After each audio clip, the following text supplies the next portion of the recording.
नमस्कार। आज हम एक बहुत ही खास किताब के बारे में बात करने वाले हैं। ये सिर्फ इतिहास नहीं है, बल्कि एक राष्ट्र की आत्मा को, उसकी पहचान को समझने की कोशिश है। जवाहरलाल नेहरू की भारत की खोज या द डिस्कवरी ऑफ इंडिया। और ये कोई आम किताब नहीं है।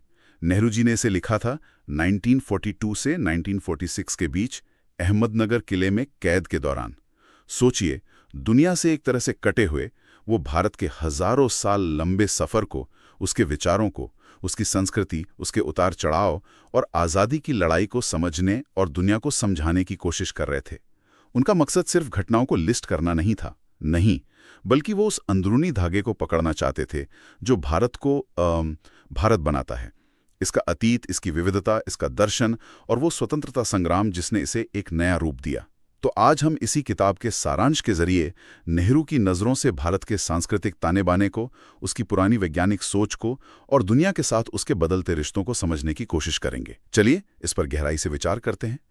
नेहरू शुरू करते हैं भारत की प्राचीनता से, है ना। वो कहते हैं कि ये एक ऐसी सभ्यता है जो हजारों साल से चली आ रही है, जिसने कितने ही बदलाव देखे हैं लेकिन फिर भी जिंदा है। हाँ, और वो इस बात पर बहुत जोर देते हैं कि ये हमेशा बदलती रही है, लेकिन अपनी जड़ों से जुड़ी हुई है। और उनकी नज़र में जो ये विविधता है, जो डाइवर्सिटी है, वो कमजोरी नहीं, वो भारत की ताकत है। सही कहा। लेकिन ये सवाल उठता है कि ये जो पहचान है, ये जो जड़ें हैं, ये बनी कैसे? शुरुआत कहाँ से होती है? नेहरू इसकी शुरुआत ले जाते हैं सिंधु घाटी सभ्यता तक, लगभग 5000 साल पुरानी।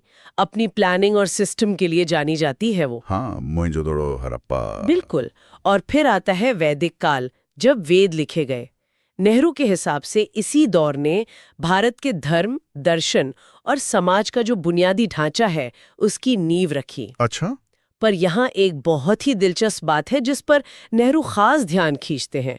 वो है भारत में वैज्ञानिक सोच की मौजूदगी, वो भी बहुत पहले से। हाँ, ये वाकई दिलचस्प है, क्योंकि अक्सर जब हम प्राचीन भारत की बात करते हैं तो ध्यान धर्म और दर्शन पर ज्यादा जाता है। विज्ञान नेहरू से कैसे देखते थे? देखिए, नेहरू का मानना था कि भारत में ज्ञान की धारा सिर्फ आध्यात्म तक सीमित नहीं थी, वो प्रैक्टिकल भी थी, साइंटिफिक भी थी। जैसे? गणित को ही ले लीजिए।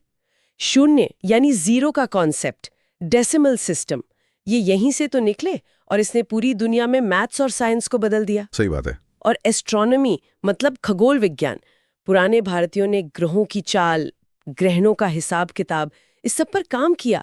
आर्यभट्ट जैसे विद्वानों ने तो सदियों पहले ये बता दिया था कि पृथ्वी अपनी धुरी पर घूमती है। और आयुर्वेद, उसका भी जिक्र आता है ना? नेहरू से कैसे देखते थे? क्या सिर्फ जड़ी बूटियों का ज्ञान? नहीं नहीं, उससे कहीं ज्यादा। नेहरू आयुर्वेद को एक होलिस्टिक साइंस मानते थे, मतलब जिसमें सिर्फ बीमारी का इलाज नहीं, बल्कि सेहत कैसे बनाए रखें, शरीर कैसे काम करता है, यहाँ तक कि सर्जरी के सिद्धांत भी थे। सर्जरी भी? हाँ, सुश्रुत संहिता जैसे ग्रंथों में सर्जरी के तरीकों का वर्णन मिलता है। तो नेहरू के लिए ये सब दिखाता है कि भारत में बहुत पहले से ही तर्क, ऑब्जर्वेशन, एक्सपेरिमेंट, इस पर आधारित एक साइंटिफिक अप्रोच थी, और ये धर्म दर्शन के साथ साथ चल रही थी। कई रीति रिवाजों में भी इसकी झलक मिलती है। यानी धर्म, दर्शन और विज्ञान, ये तीनों साथ साथ चल रहे थे। ये एक महत्वपूर्ण नजरिया है। खैर, वैदिक काल के बाद भारतीय समाज और सोच में एक और बड़ा बदलाव आया, 6ठी शताब्दी ईसा पूर्व के आसपास। गौतम बुद्ध और महावीर। हाँ बिल्कुल, उनके विचारों ने तो जैसे क्रांति ही कर दी। कैसे? उन्होंने उस वक्त के जो धार्मिक कर्मकांड थे, सामाजिक ऊंच नीच थी, उस पर सवाल उठाए और अहिंसा, करुणा, सच्चाई, सादगी, इन नैतिक बातों पर जोर दिया। ये सिर्फ लेक्चर नहीं थे, ये जीने के तरीके थे, और इसने करोड़ों लोगों पर गहरा असर डाला।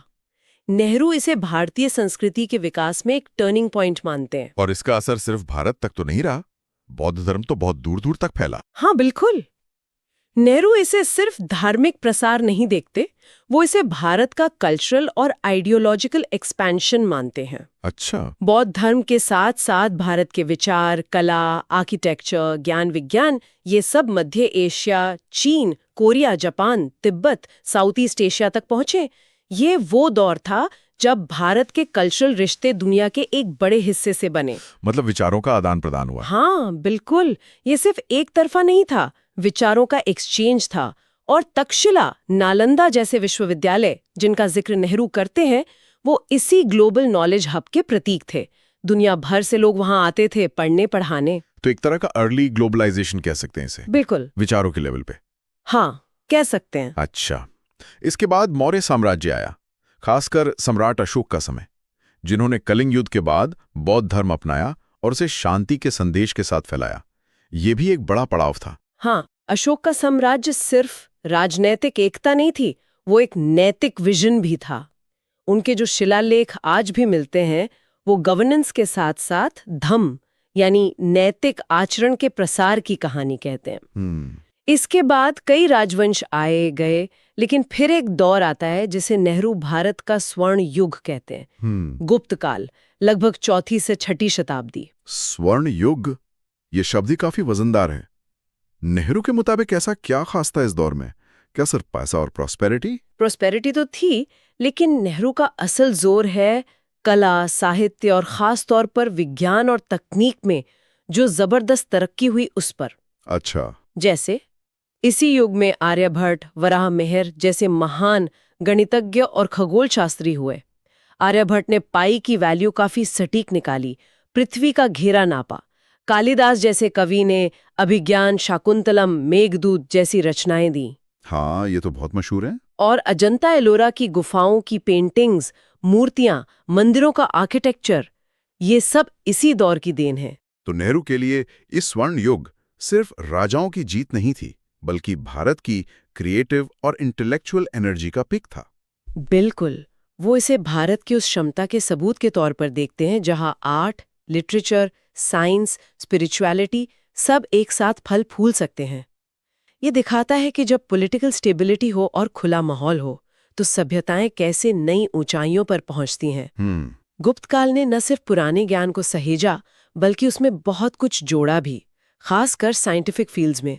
ये भारत की वैज्ञानिक परंपरा की मजबूत कड़ी को दिखाता है। ये समझना जरूरी है कि नेहरू अतीत की इन बातों को सिर्फ गर्व करने के लिए याद नहीं कर रहे, वो उनमें वो सूत्र ढूंढ रहे हैं जो भारत की पहचान बनाते हैं। खैर, इतिहास आगे बढ़ा। लगभग 8वीं शताब्दी से भारत में एक नया चैप्टर जुड़ा, इस्लाम का आना और फिर मुस्लिम शासकों का दौर। दिल्ली सल्तनत, मुगल साम्राज्य, इस लंबे दौर को नेहरू कैसे देखते हैं? टकराव या मेलजोल? नेहरू इसे दोनों का एक कॉम्प्लेक्स मिक्सचर मानते हैं। वो मानते हैं कि हाँ, शुरुआत में टकराव हुए, संघर्ष हुए, लेकिन वक्त के साथ एक गहरे कल्चरल सिंथेसिस, मतलब एक मेलजोल की प्रक्रिया शुरू हुई। और ये नेहरू के विश्लेषण का एक सेंट्रल पॉइंट है ना? हाँ, बिल्कुल, कि भारतीय सभ्यता की खासियत ही यही रही है कि वो बाहर से आने वाले एलिमेंट्स को एब्जॉर्ब करती रही है, उनसे लेती भी रही है, उन्हें देती भी रही है। इस मेलजोल के कुछ ठोस उदाहरण जिन पर नेहरू ध्यान दिलाते हैं? कई हैं। आर्किटेक्चर में देखिए, एक नई इंडो इस्लामिक स्टाइल बनी, भारतीय और ईरानी सेंट्रल एशियन स्टाइल्स का फ्यूजन। हाँ, जैसे मस्जिदों में कमल के फूल दिखना या मेहराबों का इस्तेमाल। बिल्कुल। और संगीत में नए राग बने, कवाली आई, सितार जैसे इंस्ट्रूमेंट बने। भाषा में उर्दू का जन्म हुआ, जो फारसी, अरबी, तुर्की और लोकल भारतीय भाषाओं के मेल से बनी, और हिंदी के साथ मिलकर हिंदुस्तानी बनी। और शायद सबसे अहम, सामाजिक और धार्मिक स्तर पर जो हुआ, सूफी और भक्ति आंदोलन। हाँ, नेहरू सूफी संतों और भक्ति कवियों जैसे कबीर, नानक, मीराबाई, इनको इस कल्चरल सिंक्रेटिज्म का, समन्वय का सबसे बड़ा प्रतीक मानते हैं। क्यों? क्योंकि उन्होंने ईश्वर तक पहुंचने के लिए प्रेम, सहिष्णुता, इंसानियत का रास्ता दिखाया, कट्टरता को चैलेंज किया और आम लोगों को जोड़ा। और मुगल बादशाह अकबर की सुलह ए कुल यानी सबके साथ शांति, जिसमें सब धर्मों का आदर था, नेहरू के लिए ये इसी मेलजोल वाली परंपरा का एक बेहतरीन उदाहरण है। लेकिन क्या नेहरू मानते थे कि ये सब हमेशा बहुत आसानी से हो गया? कोई तनाव नहीं थे? नहीं, वो इसकी जटिलता को समझते थे। वो मानते थे कि मेलजोल के साथ साथ तनाव भी थे, टकराव भी थे। जैसे औरंगजेब के दौर में कुछ नीतियां उल्टी दिशा में गईं। लेकिन उनका मेन आर्ग्यूमेंट ये था कि भारतीय समाज का जो मूल स्वभाव है वो टकराव से ज्यादा समन्वय का रहा है। और ये सवाल बड़ा दिलचस्प है कि अलग अलग कल्चर, अलग अलग रीति रिवाज वो टकराव के दौर से गुजरते हुए भी कैसे एक दूसरे से सीखते हैं, घुलते मिलते हैं और आखिर में एक मिली जुली मल्टी लेयर्ड पहचान बनाते हैं, नेहरू के हिसाब से यही भारत की कहानी है। ये वाकई एक पेचीदा लेकिन बहुत आकर्षक तस्वीर है। पर कहानी यहाँ खत्म नहीं हुई। मुगलों के कमजोर पड़ते ही यूरोपीय ताकतें आने लगी। पहले पुर्तगाली, फिर डच, फ्रांसीसी और आखिर में ब्रिटिश ईस्ट इंडिया कंपनी, जो व्यापार करने आई और धीरे धीरे पूरे भारत पर छा गई। हाँ, पहले कंपनी राज, फिर सीधे ब्रिटिश राज। नेहरू इस ब्रिटिश राज को कैसे देखते हैं, खासकर उस समय जब दुनिया में इंडस्ट्रियल रेवोल्यूशन चल रहा था? नेहरू इसे भारत के लिए एक बहुत बड़ा झटका मानते हैं। उन्होंने काफी लिखा है कि कैसे ब्रिटिश पॉलिसीज ने भारत के जो ट्रेडिशनल उद्योग थे, खासकर कपड़ा उद्योग, उसे खत्म कर दिया। भारत सिर्फ कच्चा माल भेजने वाला और ब्रिटेन का बना सामान खरीदने वाला देश बन गया। एक तरह से कॉलोनी बना दिया। बिल्कुल।